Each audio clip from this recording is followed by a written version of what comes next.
Hello students, the topic in business studies related to first chapter is coordination, the essence of management. First let us understand the meaning of the term coordination. First, coordination as force binds all the functions of management.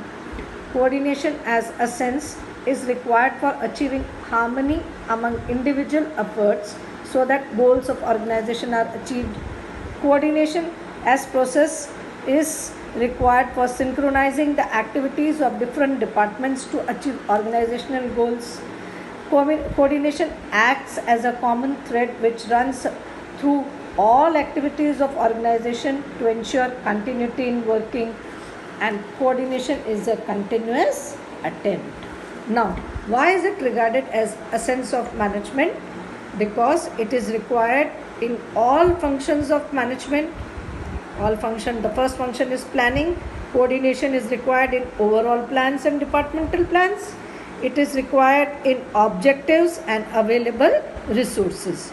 Next, in organizing, coordination is required between resources and activities to be performed for assigning the authority, responsibility and accountability.